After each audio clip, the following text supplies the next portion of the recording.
Hello, everyone. Good morning, good afternoon, good evening. I hope you're doing lovely. And welcome back to another episode of the Solitaire the Gathering podcast. Today, we're going to be talking about a little bit of Belcher. There's not too many new developments. We're going to delve into a bit of Legacy, talk about the other prevalent combo decks in Modern, what makes them good, why people are playing them, why they're winning.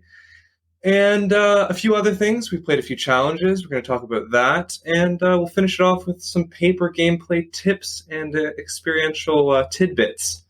I'm joining you here from Canada. My name is Sharif. I'm joined by my lovely co-host. Why don't you guys say hi? Sam, go ahead. Hi, guys. That's it? That's all you got for us? That's it? Oh, no. Okay. You don't have to embellish it. That's Sam from Argentina, as always. Yeah, like also known as Ashanti in Magic Online. My rude butting in. I'm Riker, also known as Judge the Bet on the internet. I'm joining everyone here from the United States, and I believe we just have Bob left now. Oh, okay. I'm Robert, also Bob49 on Magic Online, and I'm in Austria. And now I'm ready to talk some Belcher and other decks. Good, he didn't say Ameria. Whew. Yeah, we'll get to that later. Okay, I didn't say it. Belcher. You said it. Yeah, so I don't think too much has changed in the Belcher arena in terms of when we spoke about it last. I feel like Living End's still pretty low. Murktide is a bit higher, but in general, I think Belcher is still a totally reasonable and safe pick. Definitely my still go-to if I want to win some games and feel like I'm playing Magic in a relaxed sort of manner. I know, Sam. Yeah, Riker, go ahead. Yeah. Yeah, I definitely jumped in on some Belcher stuff. I got in a Belcher league last night before we recorded this episode. It was a quick 40-minute 5-0. Deck still does its thing. You'll be winning on turn 3, turn 4. Your fast wins. It's still a solid option. You know, not a lot of people play it. I just think a lot of Belcher still comes down to how well you pilot it, and it will perform better for you. But, you know, no updates from me on the Belcher side. I haven't been testing anything new. I'll pass it back off to you guys. There's my Belcher experience. I mean, it is the constant search for the last flex slot, what to play in there. You could play a second or a first March of Reckless Joy. You could play the 4th Ironcrag feat, which is what I've been testing recently, but as it turns out, playing 4 of those is a little too much. Yeah. You could play Blood Moon, which is always terrible, but you do, I guess. And you could play Empty the Warrens, which is okay against Murktide and bad against everything else. I jammed some Blood Moon in my list in my 5-0. I feel like Blood Moon's all right now. I don't know how long that will hold, but it's an average card to play in your Belcher deck. You could also play Fury. That's a somewhat reasonable option. Fury's definitely good with Hammer Time coming around more often, too. Yeah, I agree. Lavinia. I think the biggest thing for me, at least when I wanted to bring in Furies, is it always just like freed up like 2 sideboard slots, which is pretty nice if you want to play like a huge amount of sideboard cards, or you want to play like some weird ones that you usually wouldn't be able to fit in, like Endurance. But even though Endurance is probably not where we want to be in most of the time, even though I tried to feel like it was okay, but it really is just not good. It only helps you when you're losing. It's one of those cards, and it's better to try and not lose in the first place, and that's not one that's going to get you there. So before the All Access token came out, I played Belcher for really I think like 3 leagues, and I was like 14-1. I double trophied, and then I went for 1. It felt very good. I was playing Blood Moon because I think from all of 4 us, I'm the biggest Blood Moon promoter, but I think it's a super solid card, and I love it. And it's also, in my opinion, in Belcher, the easiest way to play it than in other decks. So that's because I kind of like it. But Belcher is super solid right now. I do want to mention on the other home front, Oops All Spells, no updates for Oops yet. Aside from me and Sam have definitely solidified that we've moved away from Thoracle in the main. In my Oops list, I no longer have Thoracle in the main still.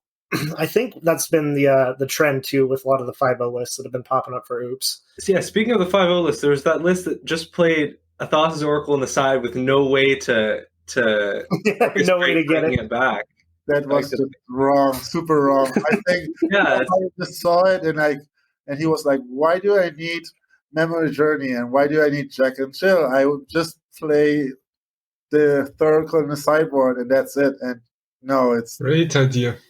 Perhaps, my favorite part about that. Perhaps the player's so lucky that they milled, they passed the turn, and the other turn they just cast the Oracle.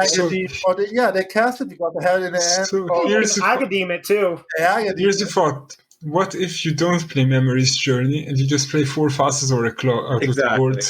That's But if they have Rest in Peace or Leyline, who cares? You take out all your Creeping Chills. You take out everything. Spoils of the Vault. Yeah. Angel's Grace. Why not? Transformation sideboard. Yeah, but just like have the Spy and have Oracle, like it's a 2-card combo then, but it still works. I did want to mention for any listeners that come around for the Oops content, we'd love to see you in our Discord. Our Oops community has gotten a little stale, but there's no new developments in the deck, so there's not a lot to talk about it. But I still love Oops. I don't play it as much as I used to because I've been playing a lot of another deck that we'll get around to. But yeah, no really new changes for Oops unless Sam has anything to mention on it. It still just wins on turn 3 consistently. I haven't been playing it because I was playing with the token, with the All Access token. That's why I wasn't playing Oops or Spells, but that's the only reason. I will probably play it again right now.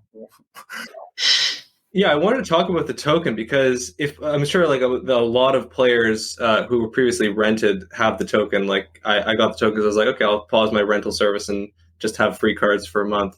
But I'm wondering how that's actually affecting what decks people play because in terms of like Belcher meta, I don't really know if I notice any like homogenous behavior in the meta in terms of like one deck dominating over others. It seems like it's a pretty healthy mix, which I guess would make sense if people just want to play what they want to play and they don't actually just want to go for the most expensive deck or any of that. I mean, one would expect that once people have access to all the cards, like 4C, the most expensive deck, would be I more have popular, seen a lot of Yorion but that's piles. not the case, in my opinion. Yeah. Like, Murktide is, at least in my opinion, the clearly most popular deck, and 4C comes up, of course, but it's not the most popular deck. Yeah, I guess there is something appealing about the classic blue-red tempo deck that shows up in a lot of formats. And it's People also love their cheap. blue-red decks. Yeah. I mean, we have the Arclight Phoenix, the Izzet Delver days. People love their blue-red stuff. For sure. And then we have Sam here using his all-access token to play every Cascade deck. I played like 30 decks, 30 different decks. But what I also notice is the inexperience of all the players that have the token. Like they just start to play the deck and they do a lot of mistakes. Of course, I made a lot of these mistakes because I'm not mastering a lot of decks that I played. So if you were like perhaps playing consistently Belcher, it kind of had also an advantage to play against some players that hadn't any experience with 4C, for example. That's pretty popular, and you can make a lot of mistakes also. Yeah. Sharif, what decks have you been playing with the All Access token? Yeah, so I don't think I've actually gone into too much depth with Modern, but it's mostly been a few like legacy decks. Like I just got to play the decks that I usually play for free, which is nice. So I don't know if we want to talk about the challenges that we played, or we want to talk about more modern stuff. But I guess we can delve into our challenge reports because we played some legacy and we also played some modern challenges. And yeah, I've been playing a lot of Mono Red Prison and Legacy. It's great fun. It has a very similar feel in terms of like it plays as smooth as I feel like Belcher plays, because you're just going, you don't really have that many options, and there's no recross the paths, but like you're going like turn 1 Trinisphere into like turn 2 Blood Moon, and it feels great. Your game's over in like 5 minutes, and everyone can go home and get food on time and come back for the next round. So I really like the fast rounds. And there's also like, speaking of that challenge, the person who won with the check pile control, I've also played that. And it definitely feels super fun to go like Haim to Turok, Snapcaster Mage, Haim to Turok. So that was fun. That sounds so mean. Yeah, but it feels great, Oh, it's so sweet. But yeah, let's talk about the challenges. Riker, do you want to tell us about your experience playing? Yeah, I can. We had a lot of the Magic 20th anniversary plans, right? That influenced a lot of the decks we were playing and the events we were playing them in. So of course, I played a lot of Legacy as well. I've been playing a lot of 8cast, and I love 8cast. I love that affinity style feel of dumping your hand, refilling your hand, dumping your hand again, making a lot of big dudes, but you just get Force of Will and other stuff. 8cast is a very powerful deck in Legacy, and that reflects my modern choices too. I've been playing a lot of modern. I call it modern 8cast, but it shows up just as affinity. I've been playing the mono blue version. I took it to a challenge, and I went 5-3. I got like 27th spot. I mean, it's not great, but it performed very well. I thought my first loss was going to be to the hands of a Living End deck with main deck Fury. And I'm playing Artifact Count Matters with a bunch of Meta Knights and Ornithopters. So that was going to be awful, but I managed to 2-1 them, which felt great. When you're packing 3-4 Mods Crypts and a relic that Saga can find. It worked really well. The challenge meta seemed very healthy. I saw a lot of deck variations. I didn't see a lot of Murktide or a lot of Yawgmoth or a lot. I think these last few weeks there's been a lot of health in the challenges. I even saw Neobrand in the challenge, which I don't know if I would consider that healthy, but it was definitely something that scared me, and I was excited to see. So yeah, I've been playing a lot of Affinity, the mono blue version, and I've enjoyed the deck. I now own it in paper. It's a very cheap deck to pick up. It's only like $200. The cost is all in Urza Saga. Mm-hmm. There's some Urza variants with Esper Sentinel running around too. I think those are more power to them. They're just too slow for me. I have to keep, if I'm not playing combo, I got to be playing something fast. But which one of us is not playing combo and is not playing something fast? Yeah, I never play combo. It doesn't come up. I'm not even sure why I'm here. Who is it? So yeah, who's this Ameria guy that's top 8ing these challenges? Are doing really well. These challenges. What is he doing here? I got 12, I think, with Emeria in the Sundays challenge. I went 5-2. I lost to one of the people that top 8'd in the first round, to the red-white Underworld Breach deck, which was kind of surprising. They basically play an aggro plan, but then in the late game, once you think you might have stabilized, then they just play Underworld Breach and kill you. That sounds... I need to see this deck now. That really messes with the area, right? Yeah, it's like Darcy, Ragavan, Lightning Bolt, Lava Dart, and that kind of stuff. But then it also plays Birgi, God of Storytelling, and Underworld Breach.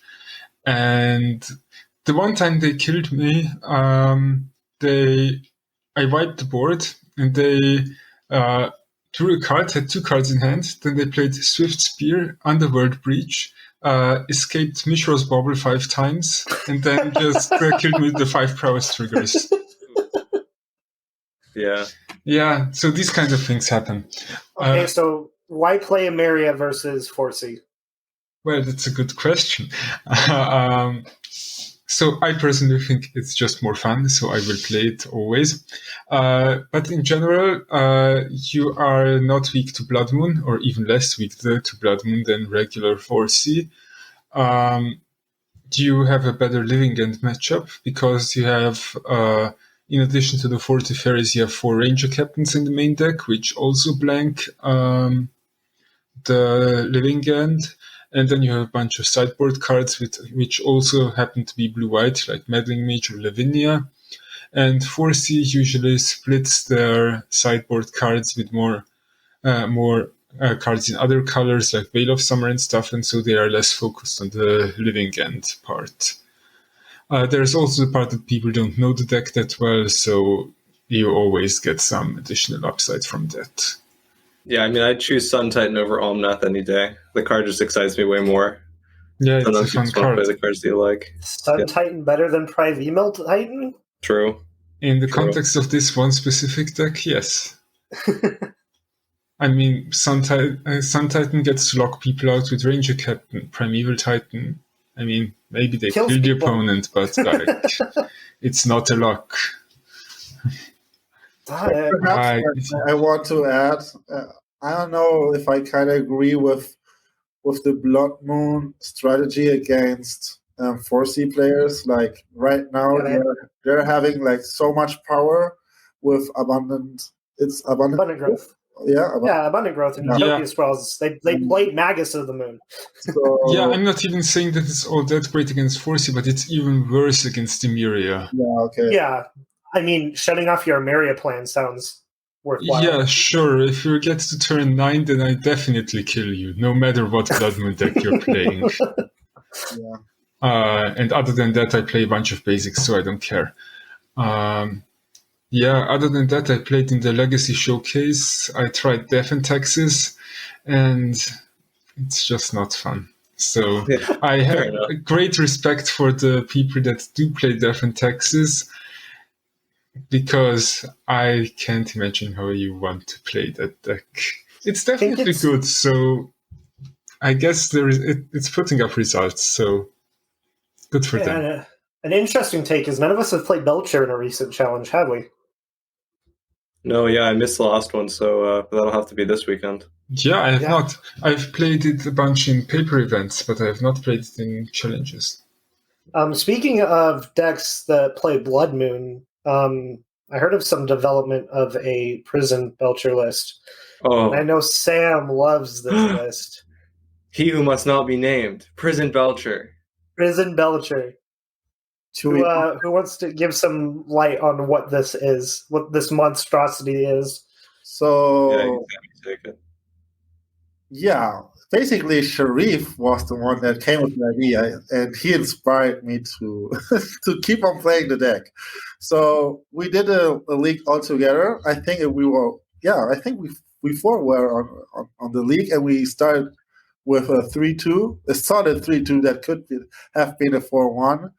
And I had a lot of hope, so I just slammed another league, went another 3-2. So I never get out of the 3-2. That's, to be honest.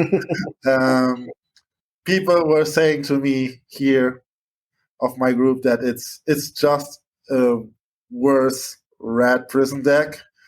I didn't say it's worse. I said it just is Red Prison.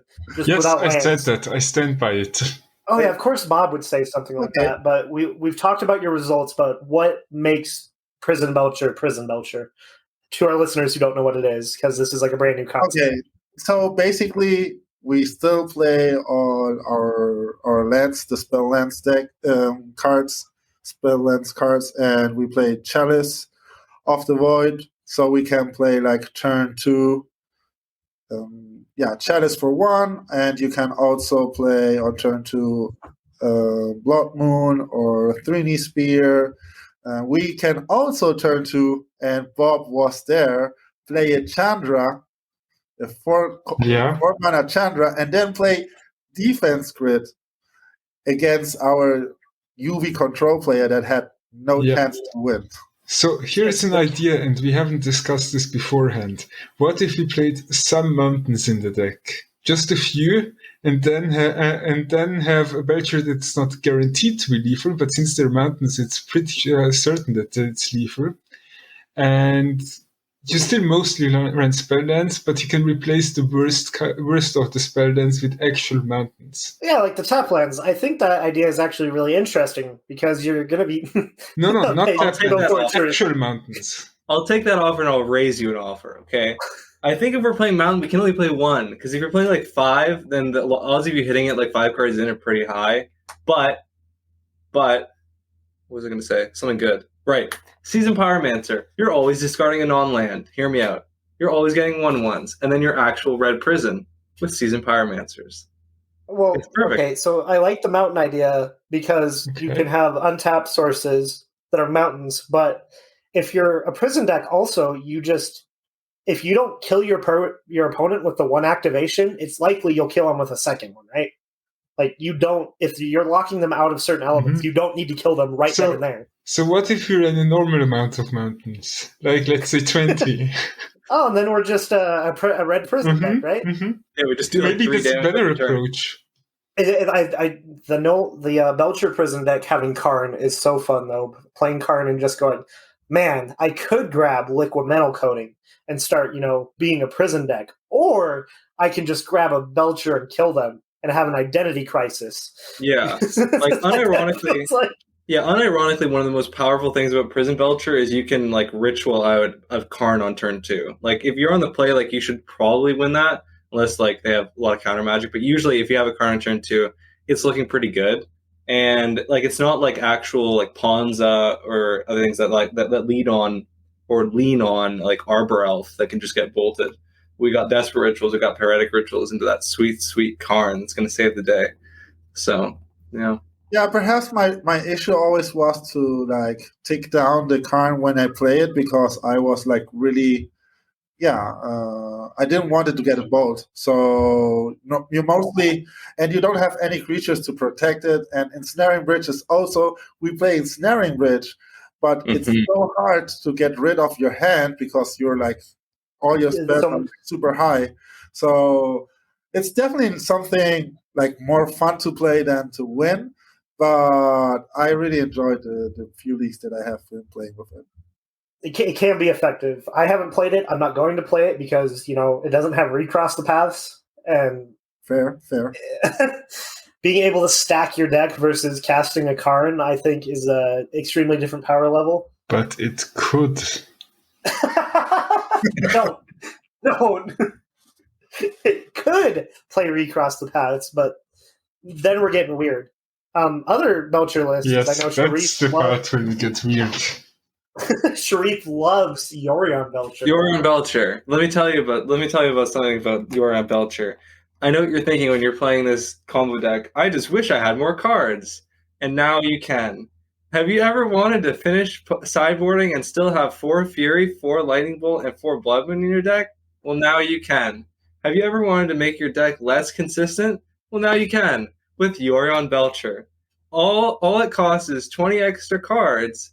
And you're off to the races. Truly, In fact, you have no other choice than to make your deck less consistent. Wait! I have a horrible idea, and it's going to be live, so everybody's going to hear this idea just for the first time ever being thrown out there. Remember how we said Prison Belcher could play Recross? What if we make Prison Belcher a Yorion list, and the extra 20 cards is just like the rest of the normal Belcher package? Okay, I like these ideas. I'm not really good. This is perfect. Because like you can play Chalice in Yorion Belcher, right? Like Chalice is still just a solid option to put on one. It doesn't hurt us that much, and then you get Karns, etc., and all these other options. Yeah, maybe if you combine one bad idea with the other bad idea. I think a negative plus a negative, a negative times a negative equals a positive. I think we're going where we need to go now. We just take Prison Belcher and mix it with a good Belcher list and just justify it with Yorion. Straight to the bin. We can activate Belcher with Yorion trigger on the stack, and if they tell Zen the trigger, we get to bounce the Belcher and do it again. Okay, next topic. No. I think this is really exciting. We're going to get to work after this. We're going to do something with this. We're not going to update it like, how we were talking about ad nauseum in our last episode. And that lasted all of 1 hour after we finished the episode because Sharif figured out it was just bad. That was a mess. And I accidentally read it in the league later. It's so bad. I didn't realize until I clicked match found. I played it on the opening hand. Like, oh no. We're talking about all these bad combo decks. What about we talk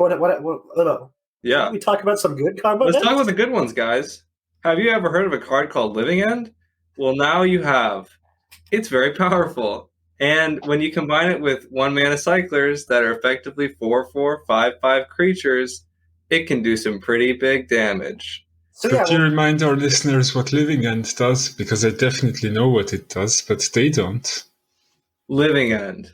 You can suspend. I think it's suspend for. Was it 2 black?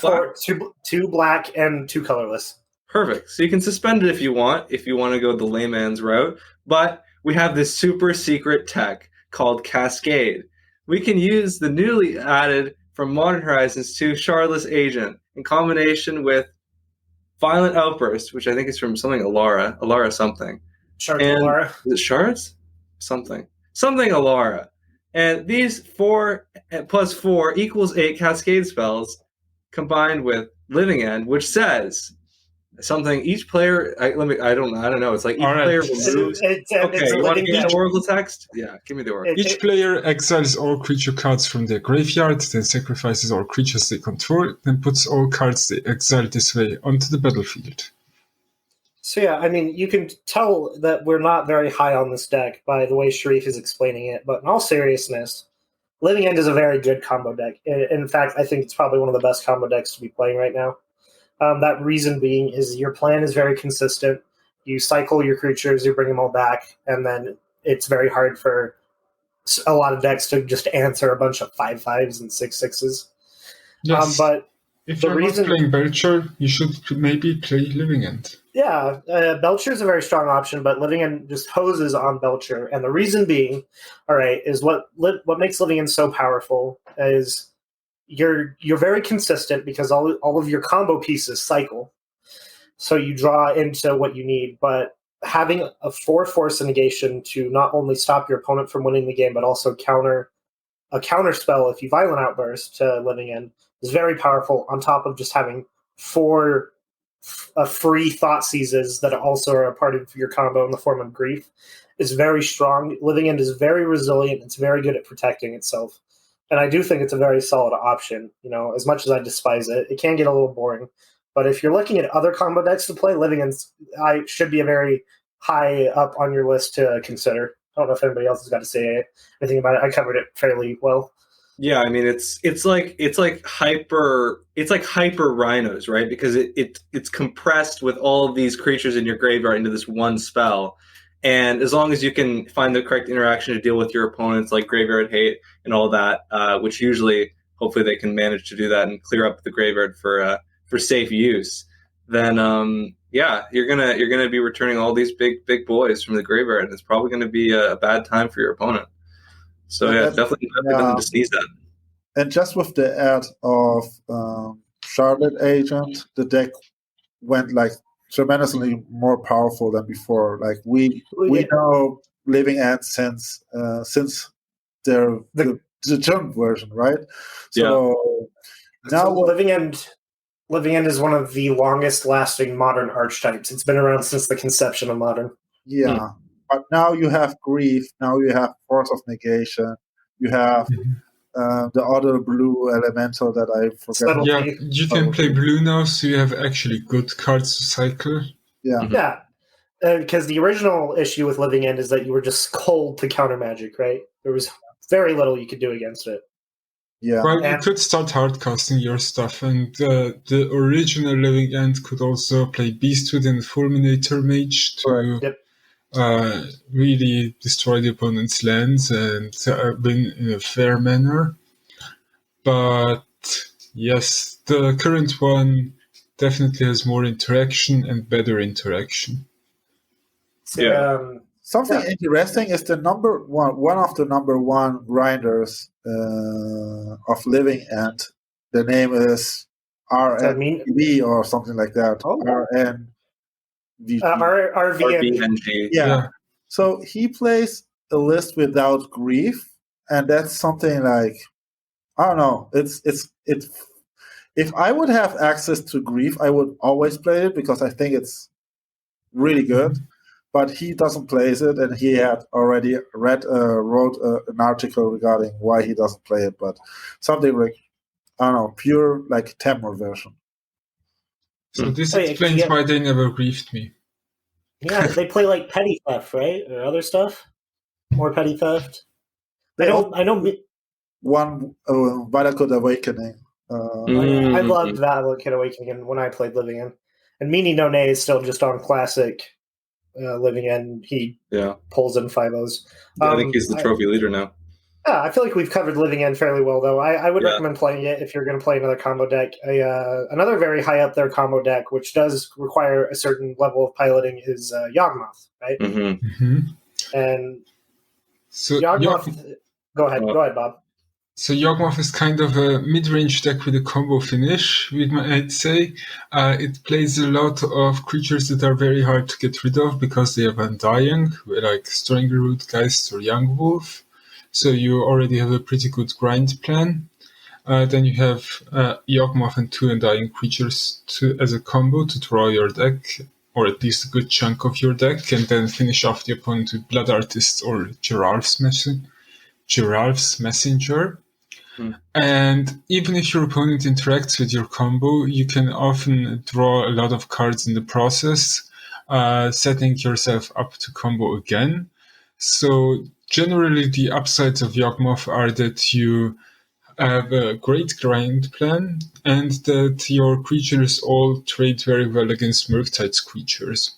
And Grist fits really well into Yawgmoth as well because you can Eldritch Evolution it, you can Corticaling it. It's also a very good grinding card. Yeah, I think at the core, it's just Value City. You got like creatures that are going to be that can die once, come back. You got like chord effects like Eldritch Evolution that can like basically be for free. Use it like with the sack clause. You just sacrifice Undying creature, bring it back, and then Yawgmoth is just an absolute terrorizing value piece. If you can't assemble the combo, you can just draw very many cards and see if you can orchestrate a win from there. But even with just one Undying creature, you can draw a lot of cards. Yeah, because it turns all of your creatures into draw 2s. So I did want to mention, because I've been on the receiving end of this, Yawgmoth has a built-in one-sided board wipe in the form of Hapatra.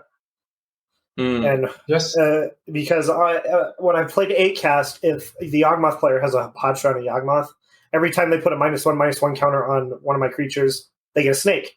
Sack the snake, do it again. So they draw a bunch of cards and they wipe your board. There's so many powerful things that deck can do. Yeah. For sure. Yawgmoth is also up there for one of my recommendations if you do want to play a combo deck with a more of a fair plan. It's just a lot like Belcher, Yawgmoth can be somewhat difficult to pilot very well. There's a lot of decision trees and decision points with the deck. It doesn't just always pilot itself. Like, a lot of the time you need to know when to stop drawing cards with Yawgmoth, not just go draw crazy with it. Personally, I haven't played much Yawgmoth to have a full grasp of it. I do understand what I need to do to play against it, and it's a very powerful deck. Has anybody here played much Yawgmoth? I played it for like a league, and I think I'd started too late, and then I was a bit tired at the end of it. But I think I won the first 2 matches, and then it went downhill from there. But I definitely think I saw where a lot of the power comes from in individual cards, and obviously Yawgmoth with Undying creatures is absolutely nuts. But I mean, like Demonic Tutors is probably like the go-to name to put a face on this deck. Which, I mean, he's shown that the deck can just do absolutely insanely well in the modern metagame, and can play basically against most of the meta. So yeah, again, nothing to sneeze at. It tutors so good. That's something that that makes the deck also so powerful. Like with Evolution and with Call, like these both cards, like they also a lot of times my opponent calls for whatever he can, like the most of. If he can do it for 1, he does for 1. If he needs to do it for 0 and just bring out this Giant Arbor? Yeah, right. Like anything that they can bring out, they will like just dilute somehow the deck and bring consistency. I really like the deck. I played it twice in leagues in the last 2 weeks somehow, and I think it's very powerful. So that's Yawgmoth. What other combo decks do we want to hit on, guys? Yeah, let's talk about the combo decks that are hiding beneath the rocks. Let's talk about Neobran. Let's talk about Calibrated Blast. Let's talk about Tameshi. Oh, Glimpse is in there too. Yeah, I guess we could talk about Glimpse too. Yeah, Glimpse is pretty interesting because of the new endurance loops. I don't know how new it is, but at least the last time I saw like a significant like top 8 with Glimpse, they were playing 4 endurance, like 4 Fable now. And you can just flip over and over again, get all your mana, go back and forth on Omnath triggers, and try and win like that. I think they always did that. At least ever since they played the Risen Reef elemental stuff. Yeah. Yeah, the deck has a great value plan. I mean, it plays all the evoke, or at least a lot of the evoke elementals. So it also has some decent interaction. Notably, it doesn't run Force of Negation most of the time, at least. Not anymore. So that is something you should keep in mind when you play Belcher against Glimpse, that Force of Negation will not be coming from them. Mm-hmm. However, they will bring in Leyline. The main aspect here is that it's not a permanent, so it's bad with Glimpse of Tomorrow.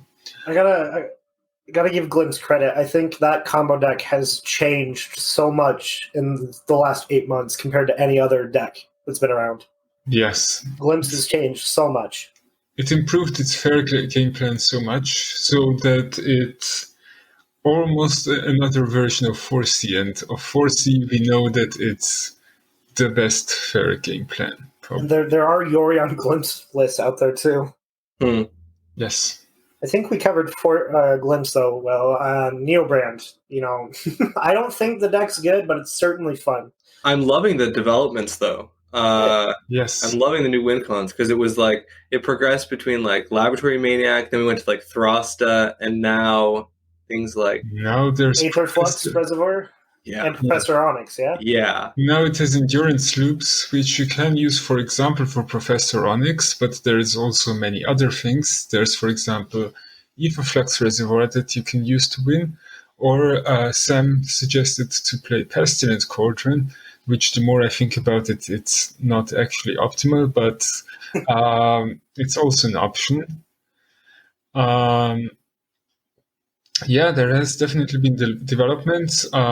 This endurance loop means that the deck plays fewer dead cards, and even the cards that it needs as a win con are often kind of decent. Like you generally want endurance in normal games, unlike another Mox Ember, for example.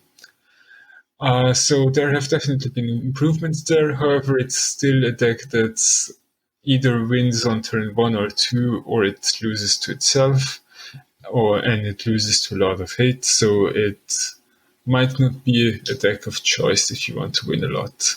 It's a FNM champion deck, though, for sure. Like, what I think that improved very well in the deck, like, there was this important feeling for Neobrand players that they want to win on turn 0. And right now, with the development of the deck, like playing Serum Visions, like Abundant Harvest, you don't need to win on turn 0. You can like develop the path to win on turn 2, turn 3, turn 4, and you will still be consistent.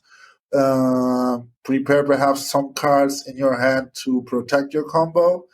And the good thing with the endurance loop right now is if the opponent kind of want to interact with your win con, I don't know how, but let's say it's not Throsta, it's like the new ones, you can still like just reshuffle them with the endurance and replay it and keep on going. Let's say you play with Aetherflux and they like cast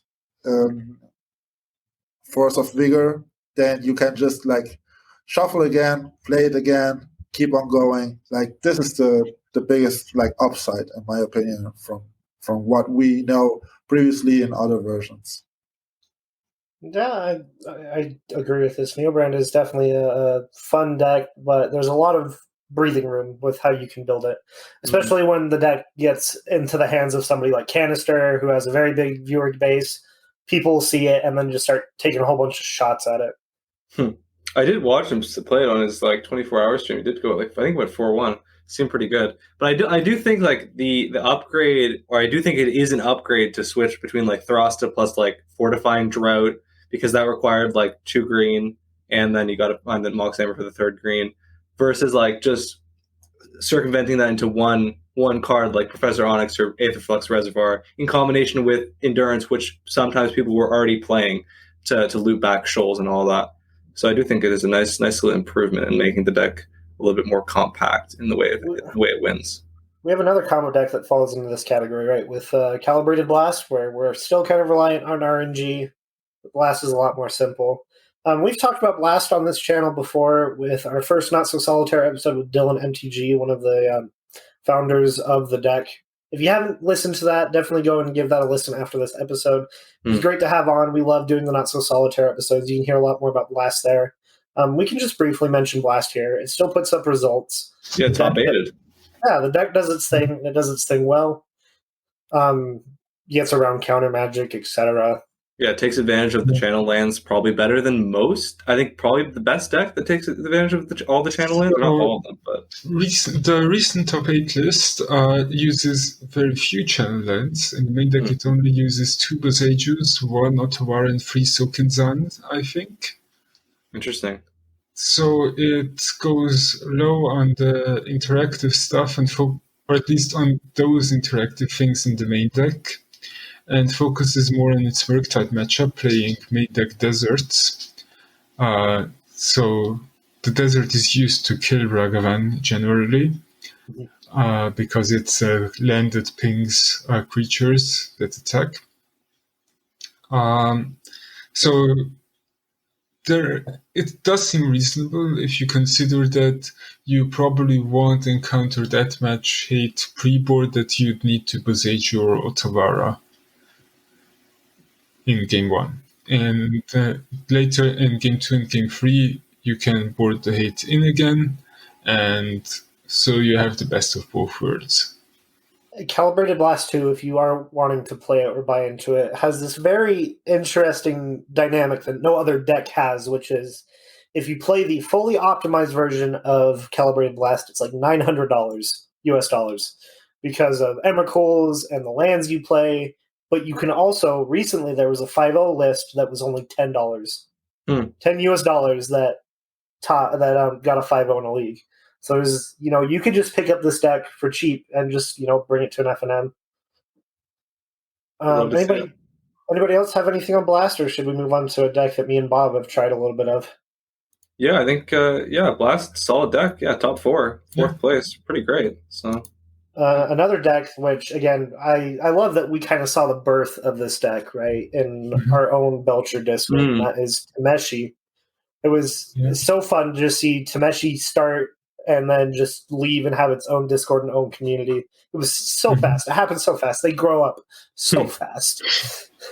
But me and Bob have definitely taken a shot at the list before. I mean, it's a decent deck. It is kind of a little weak to some hate cards, although it has a very good toolbox aspect where it can also find removal for that hate.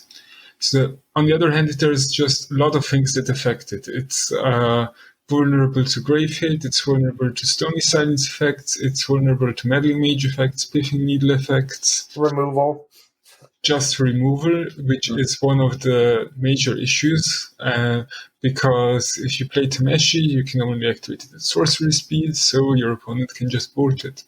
And that's very common against Murktide, and a reason why Murktide is a bad matchup, in my opinion at least, because not only can they counterspell you, even if you somehow manage to get them down on just 1 mana, or they have used all their counterspells, they can still just bolt or unholy heat your Tameshi. Yeah, my thoughts are similar there. Tameshi is a fun deck. I don't think it's very, very powerful, but it's enjoyable to play because it does require some sort of skill when piloting because you have to do math here and there, etc. Know what to grab.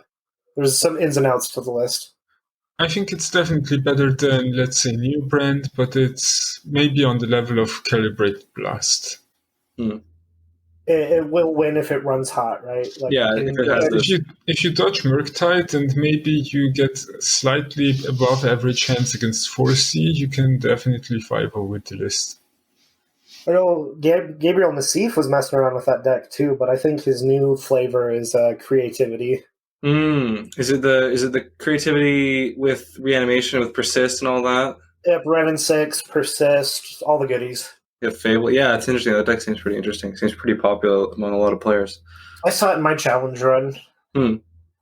It didn't feel great, but I felt Acast is probably just favored versus it.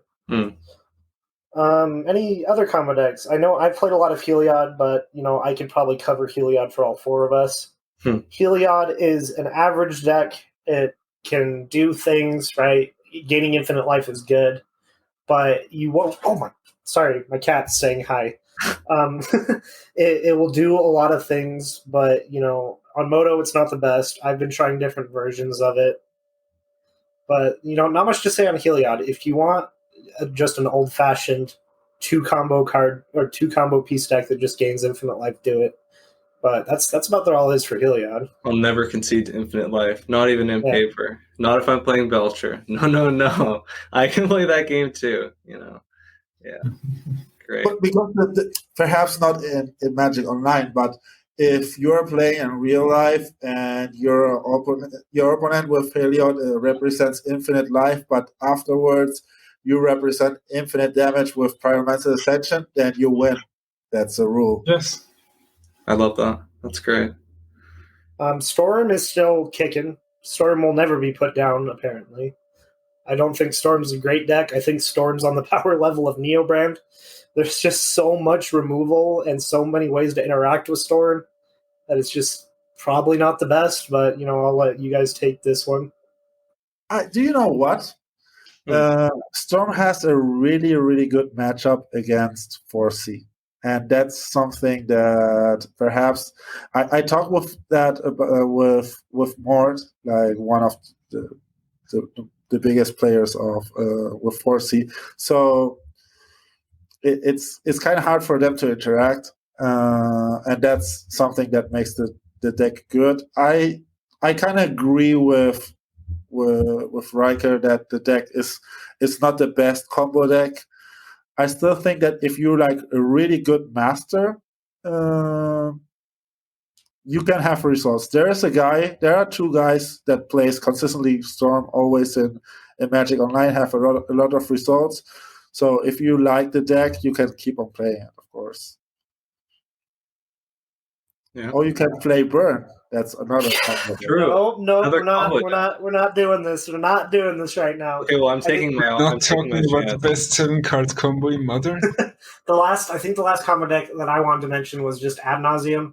We've covered it on this channel before. It's not the best, but it definitely has some new tools with Offer You Can't Refuse. Yeah, I like that they leaned into the Ad Nauseam plan more. Whenever I play that deck with just the one Ad Nauseam, I always felt that when I naturally drew it, it was really just a powerhouse. I was like, it would be great to play more of these. And then, Offer sort of facilitated that, but I'm glad it happened anyway. But yeah. I'm going to sneak in a little bit of thing. If you guys are playing Burn, you should play Mana Clash. That's a really fun card. You flip a bunch of coins until both come up heads. And it deals 1 damage to each player equal to the number of times that the coin came up tails. Something like that. So it's really good. Sometimes it does 0 damage. Sometimes it does 9. It's really fun. Every time you cast that card, it did 2 or less.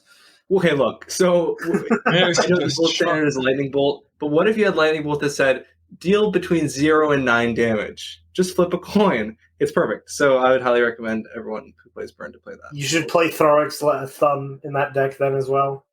Perfect. That's the name of that card, right? Thoric's Thumb? It's an artifact. It's an artifact that says whenever you flip a coin, flip another coin. Oh, that sounds okay. Perfect. Ideas. That's a new choice. Yeah, and you pick the better result. That's great. I love that. So yeah, I think we're finishing up on talking on modern combo decks. I did want to touch on paper things if we're all done with that. We're all playing a lot of paper now. Mm-hmm. True. Yeah. There's so with the upcoming Pro Tour, even though it is Pioneer, there are local qualifiers that I believe the stores can choose the format. I know near me it's a lot of Modern and some like sealed and things like that. So paper is in the air, and I think the most common question that I hear or I see around or just like comment about, especially Belcher, is what do I do about stacking my deck in paper? What do I do about casting Recross the Past? What do I do about getting called out for slow play? And I think in general, it's not a super hard task to tackle. I think the first thing is just practicing and getting more confident with your stacking abilities. Because if you're stacking your deck and checking the pile like 5 times, make sure this card is there, count to 7. So I count to 7 too. But if you just check it once and you're confident with it, it'll save you some time. But also sometimes you're gonna be in the tank and you're gonna have to do a really, really long line, because who the heck knows what your opponent's gonna slam on the next turn. And for things like that, I would just sort of try and be vocal about it, because, yeah, as Riker mentioned earlier before we started recording, it can just be really boring for your opponent to just sit there and like not be able to do anything while you're filtering through your deck and putting this card there and that card there. So I think just being vocal and just saying like, I'm going to stack my deck. It might take a few minutes, it might take a minute, but this match, given the nature of the decks that we are playing, should be over than the majority of people sitting around us. So you have nothing to worry about. I'm gonna sit here with you and talk to you while I stack my deck, and hopefully everything's gonna be fine. We're the new Storm deck, right? We should just bring coloring books to give to our opponent when that's exactly right. Cross. That's great. Yeah, that's perfect. But generally, something you can consider is you take some time to think about how you will stack your deck before casting the recross, so you won't spend. So you can spend more time before the recross that you would normally spend after the recross, and you don't take that much time on a single action. For sure. Yeah. Other things too, like for those who don't know, if you are going to start playing Belcher in paper, there's always the agenda of how do I play my lands, right? How should they be in sleeves, etc. You can do check cards. Check cards are very popular among our community. Other than that, the correct way, if you don't want to have any scare of having a judge called on you or whatever, is the spell side facing up. But I've had multiple judges confirm this before, and this one really does come down to a judge preference. You can have every land in your every modal flip card in your deck be the land side, and that's okay, but they all have to be the land side up. As long as they are all the same side up, then it's acceptable. But again, that's usually up to the judge. They like to see unity within the cards. It makes sense, yeah. I mean, I'm used to just flipping them manually. I always keep them spell set. I'm just used to the muscle memory of it now, so I don't really mind. Yeah. But, yeah. I personally don't like to leave the lands on the land side, because just when you're like very concentrated and you're playing in, I'm not saying in an FNM because it's normally like more chilling environment, but in a really important environment or a big tournament, you're very focused on what you're seeing right now on your cards, and when you forget what your spell actually does, perhaps you might miss it, and you're going to spell it. It's something like from my side or my opinion. That's why I normally use like proxy cards that I have, and I replace the land with a proxy that I have for this land. So that's how I play it from my from my play style. Make sure that also your sleeves don't show the other part of the spell. Yeah, make sure you can't see through the sleeves. Yeah, that's something really important. Yeah, you got to get like some black sleeves, or at least really dark sleeves, or you get like the double mats. Where they're like black on one side. Or just ask a judge before the event if they can see the sleeves. When in doubt, the Belcher is strange because there's a lot of technical stuff to our deck. But when in doubt, just bring it to a head judge and be like, "Hey, look at my deck. Is there anything that I can be called out on? Just make sure I want it to be good." Because we all are playing a game. We want to have fun. We want to make sure it goes well. Mm-hmm. For sure. Yeah. Yeah, I think we covered Belcher in paper there. The same, if you are, heaven forbids, if you're playing Oops in paper, same thing applies there. We don't mention it a lot, but the same thing can apply there. Thankfully, in paper, when you cast a recross, you don't have to flip the top card of your deck over one at a time. In most of those cases, you can take the shortcut of just going. I always, when I activate a Belcher or I cast a recross, I just pick up my deck and hand it to my opponent. Yeah, Here. you want to look? You want to look? You want to see? look? There's no lands. Trust me. Yeah. Yeah, I reveal my deck. You can have a peek. It's always interesting when people decline to look at your deck. That's an interesting thing. Yeah, That's the best thing, actually, because they don't see what you're playing. Yeah, it's great, Yeah. but I always wonder why. It's like, here's like all the information you could ever want. Here you go. And they're like, Correct. Thankfully, in paper, you won't have the same confused opponents that you do have on Moto, where like you cast Recross on Moto, and then you draw 7, and your opponent's like, "Wow, I can't believe you drew the perfect 7 True. cards." true. What else did you think I was doing? Yeah, the luck. I mean, Insane luck. they are sometimes surprised that you will draw the perfect 7 and not just the perfect 1 card in paper. Yeah. I recently had an opponent who I cast Recross against, and they could have won the next turn, but they decided to play around some removal spell, I think Force of Vigor, because they didn't know that they would lose the next turn anyway. Ooh. And so they lost that game, and then they lost game 3 Oh as yeah, well. where Belcher had the drop on everybody in Moto, it still does that in paper. I mean, I can't do that at my LGS anymore because, I know we have some listeners that go to my LGS, and there's 4 Belcher players at my LGS now. Wow. That's amazing. So it's awful, right? But there's so many of us. Just wait until you got to reveal Yorion before the match starts and then keep things going. There you go. So do you have any mirror tech? Oh, Yeah. my mirror tech? Yeah, I don't see the mirror Make often. deck ley lines, I guess. I could, just for the hell of it, I played, was it Mindcrank? Is that the blue and a black? That one. Yeah. Yeah, I played Mindcrank and just would cast off of Manamorphose. Perfect. That's Just very good. that was my tech, right? Terrible. But, I don't do... You are thinking of Mind Grind. Mind Grind, yeah, Mind Grind, not Blue Mind Black Grind. Mind decks. Grind's the artifact. Mind Grind, yeah. I had Mind Grind when I played Mind Grind back in like December when there was a lot of Belcher online as well. Very evil behavior. Don't worry, Mind Grind is just causes some PTSD for Bob from the mocks. True. Terrible. I have secondhand PTSD. Yeah. Yeah. Well, it looks like Actually, you could play Ragavan as a mirror tech. No one would expect it. true. I did want to mention that as we grow, as we get more listeners and more people showing up to our streams, we do love hearing from you guys.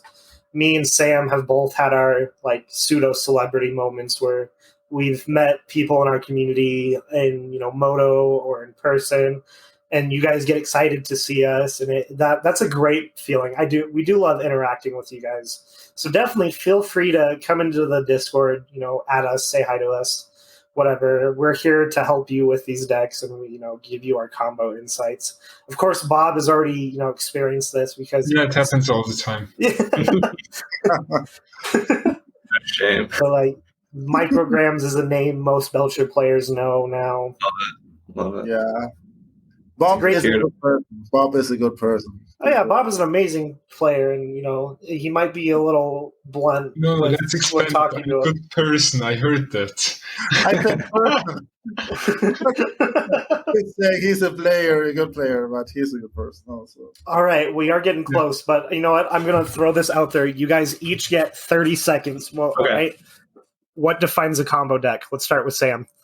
No, please. I just want to ask. I will take my 30 seconds and I will spread another question that is Burn. Is Perfect. Burn for you a combo deck? All right, Yes it's or Bird no? a combo deck. Here we Of go. course. Of course.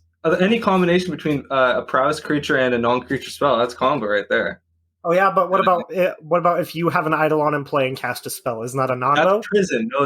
Eidolon's a prison. So I guess Burn is combo prison. Because Eidolon says you can't cast So spells. anytime you want to assemble a certain set of cards, it's a combo. And Yeah, so that's if you're exactly assembling a combo, you have a combo deck. So for So- example, if you have Thoughtseize and Tarmogoyf, that's a combo. What? Because Thoughtseize not only interrupts your opponent, it also puts a sorcerer in the graveyard and puts your opponent's card in the graveyard. So it's one card to grow your Tarmogoyf by 2. That's Remember when Tarmogoyf was a good card? All right. What is not a combo deck? Like draft, like limit, and it like we like we. But what if you draft a combo deck?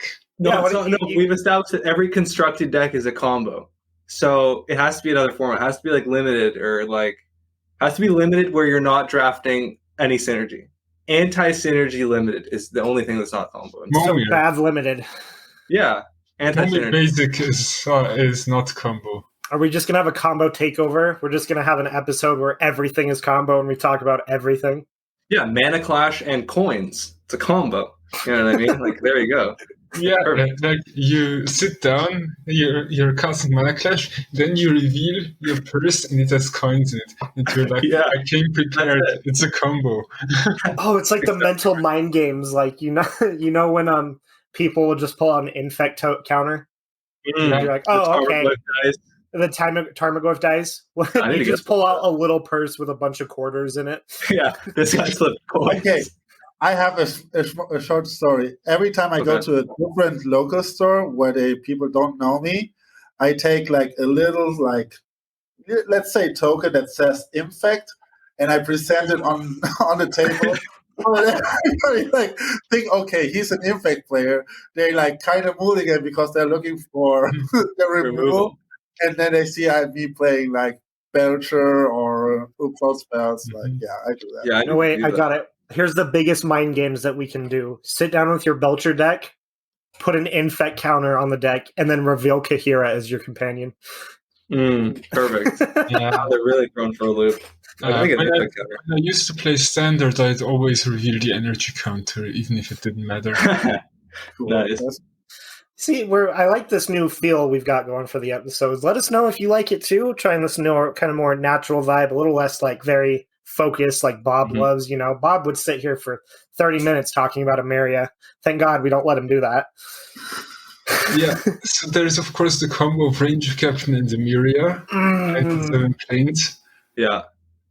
But something really cool is that we're going to have a lot more episodes of Not So Solitaire with a lot of people that you're going to really enjoy to listen to. Yeah. So stay tuned, definitely. Those episodes are so fun. If you haven't listened to any of our Not So Solitaires yet, go ahead and do it. If you are listening to this episode the day of release, we have a brand new Not So Solitaire episode coming out this coming Wednesday. It's really exciting. We get to talk to a lot of great people. It's more focused with other players in the community.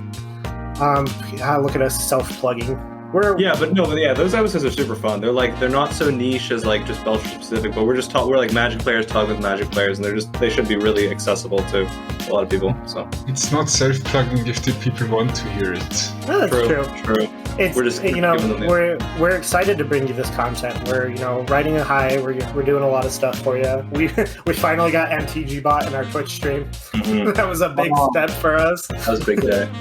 It was a massive day. I guess anybody else have any more thoughts, or should I say goodbye? Yeah, looks like it's time to say goodbye. All right. I'm Riker, also known as Judge the Bed. I will see you guys in our next episode. All right, thanks for listening, everyone. I hope you have a lovely week, lovely day, and enjoy yourself. Bye. All right, cue the music.